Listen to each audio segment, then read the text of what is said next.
नेपाळमध्ये सत्तांतरानंतर परिस्थिती झपाट्याने तणावपूर्ण होताना दिसतेय।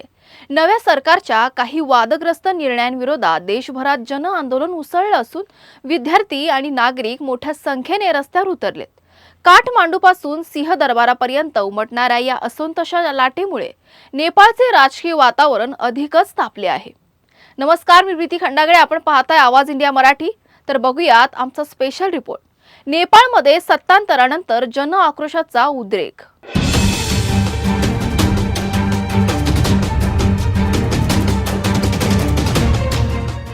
नेपाळमध्ये नव्या सरकारच्या स्थापनेनंतर काही आठवड्यातच राजकीय वातावरण तापलंय। विविध धोरणात्मक निर्णयांवरून देशभरात जन आंदोलन उसळलं असून परिस्थिती गंभीर बनत चालली आहे। काठमांडू आणि इतर प्रमुख शहरांमध्ये सरकार विरोधी आंदोलनाला वेग आलाय। विशेषतः विद्यार्थी संघटनांवरील निर्बंध आणि काही निर्णयांमुळे शालेय आणि महाविद्यालयीन विद्यार्थी मोठ्या संख्येने रस्त्यावर उतरलेत। गणवेशात निषेध करणाऱ्या विद्यार्थ्यांनी सरकारच्या धोरणांविरोधात तीव्र नाराजी व्यक्त केली आहे। आंदोलकांचा आरोप आहे की सरकार संवादाऐवजी कठोर भूमिका घेत आहे आणि लोकशाही पद्धतीने आवाज दाबण्याचा प्रयत्न होतोय। दरम्यान भारतातून आयात होणाऱ्या वस्तूंवर लावण्यात आलेल्या कस्टम ड्युटीमुळे सीमावर्ती भागांमध्येही असंतोष वाढलाय।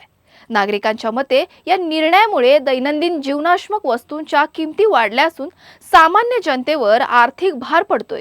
या संपूर्ण परिस्थितीत गृहमंत्र्यांविषयी काही माध्यमांमध्ये भ्रष्टाचार आणि आर्थिक अनियमिततेचे आरोप समोर आलेत।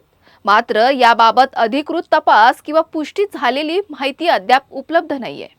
या सर्व घडामोडींमुळे सरकारवर दबाव वाढत असून राजकीय आणि सामाजिक तणाव दिवसेंदिवस तीव्र होत चाललाय। विद्यार्थी, नागरिक संघटना, स्थानिक नागरिक यांचा सहभाग या आंदोलनाला व्यापक स्वरूप देतोय। नेपाळमधील ही परिस्थिती पुढील काही दिवसात कोणतं वळण घेते याकडे संपूर्ण प्रदेशाचं लक्ष लागलंय। आजच्या स्पेशल स्टोरीमध्ये वेळ झाली इथेच थांबण्याची। तोपर्यंत बघत रहा आवाज इंडिया मराठी, शोध सत्याचा।